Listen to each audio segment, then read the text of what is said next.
I'm very excited to ask some details right now. Alex, I wanted to start with you. So in this movie, we get the first generation infected, the Slow-Lows, and then also the Alphas. Can you tell me a little bit about picking that particular assortment of infected to show in the film? And I guess if you imagine there being other types of infected out there.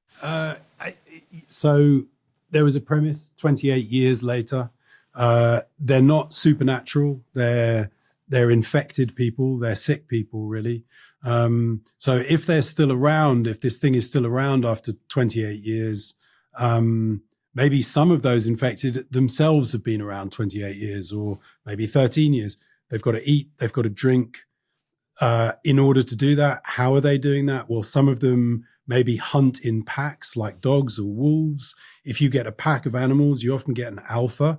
So now you've created a sort of mass-packed version, which had already been established in a way in the earlier films. So then you've got an alpha developed. But then also there's other ways of getting protein. Maybe some of them aren't good at being in packs. So they eat earthworms and beetles and things. And so they are slower and less dangerous unless you kind of provoke them or whatever it happens to be. And so so much of the film just came from the title and what could logically flow, given that 28 was never a supernatural environment.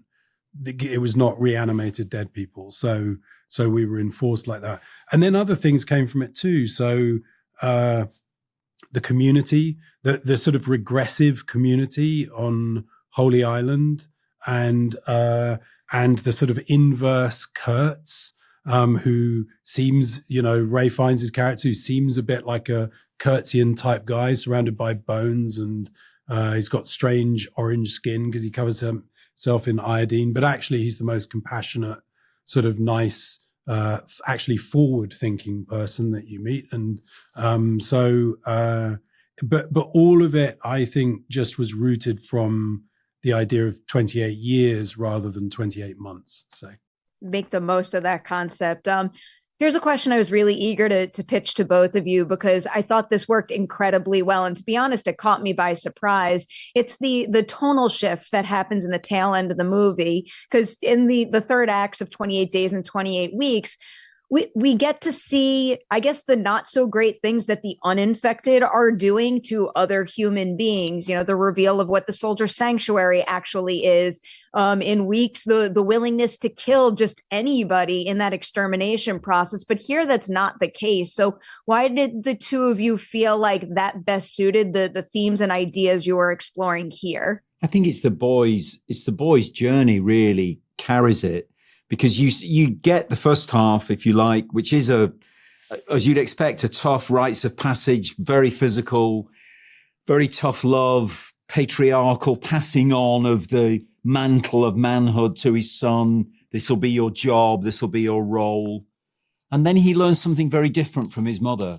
And it's slightly more difficult to express. It's more mysterious, and the boy responds to that, I think. And then the presence of Kelson and the revelation of what he's really like complements and completes that journey really towards real manhood, real adulthood, which is an acceptance and an understanding of the passage of life itself, not just of your entry into it.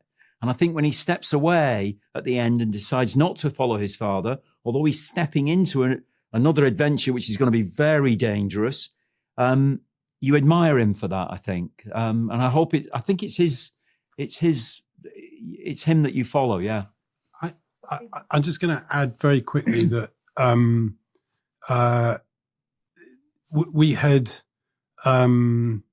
we had looked at that thing in the first film where, all right, so humans behave in a way that is, you can't differentiate from them and the infected.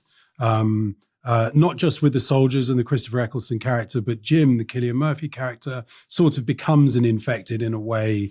But what this film was, I think it's still a horror film. I think it's a genre film. But it doesn't have that as an examination. It's got compassionate behavior. It's really about compassion, I think, and it's leading to a compassionate state in its third act, which is counter to the way films tend to work, which is usually towards an act of sort of, in a way, just bigger violence than all the violence you've had before. I think of it as films ending in a punch up, and the punch up might be people shooting each other, or it might be a car chase or whatever, but it's essentially just like a graph escalation that then drops off with a coda at the end.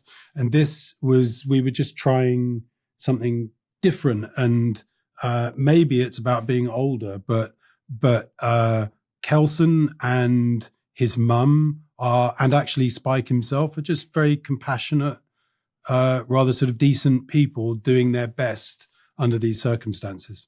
I wasn't quite expecting it from this film, and that filled me up in a way that I really needed. So I appreciated that turn there. Danny, I wanted to ask you about so many visuals in this movie, but I'm going to pick my personal favorite one. It's the one of Spike and Jamie running across the causeway, just like absolutely stunning. My brain can't compute how you pulled it off. So how did you? Can you tell me about, framing and figuring out how to photograph that, and then ultimately how you actually made it happen while you were on set? Like, one of the defining features of it which you cannot believe, but this is the way the film world works, is that the 12-year-old boy, you cannot work with him at night. You can maybe get one night every 2 weeks when you're allowed to work with him till 2 a.m. So you can't film a sequence like that in night. You have to film it in day, which means you're in a studio. So you have to build this waterway in a studio, and then it just goes on from there. So what you do to compensate for the fact you try to build, and I remember this was in Alex's writing as well, this sense of the world has changed around you without pollution. Your vision of what the night will be is a very different night to just a black night. It's it's stargazing. It's like a kind of like an aurora. Anyway, so that helped us. You start, limitations open up things for you, open up other things for you. Yeah.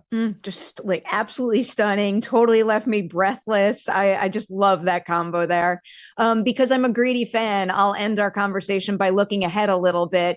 I'm really curious about the structure of the trilogy of it all. Can you two tell me a little bit about why your overall idea demanded 3 films to tell that story, and maybe how each chapter might have its own definition or stand on its own 2 feet? Each chapter absolutely has its own definition, and there are cross threads between them. They're contained stories which are interrelated. So some key characters from the first film that you're introduced to, such as the Jimmies, they carry over. But anyway, I mean, in effect, you'll see. The reason it was 3 is I had a crack at writing a script before. It didn't really work. It was quite generic. It was almost like where you'd start. And so we tried it and it didn't really work.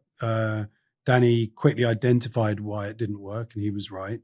And that then created a blank slate and a lot of years that had passed since the original one. And then the story that arrived was just big. It was just a big story, and it couldn't quite be told in one film. And the parts were too separate from each other in a way to be a continuous story. It would have felt like a trilogy in a single movie, I think, and it would be a very, very long movie. And so we said, okay, so it's a trilogy, and we knew that was a big risk, and we knew we might never get to complete it because of the nature of the film industry. That weirdly, Sunshine, a film we worked on years and years ago, was sort of a trilogy that is not a trilogy because 2 of them weren't made. At least with this one, 2 of them have got made. So we're improving. Our track record is getting slightly better. Our strike rate. And, maybe we'll get to complete this one. I don't know. For what it's worth, I still cherish Sunshine, and I have all the faith in the world that you're going to get to make your third here. Like, really, just exceptional film. I'm so excited. It's so worth the wait, and I can't wait to see the next chapter. It's very appreciated. Thank you. Thank you very much.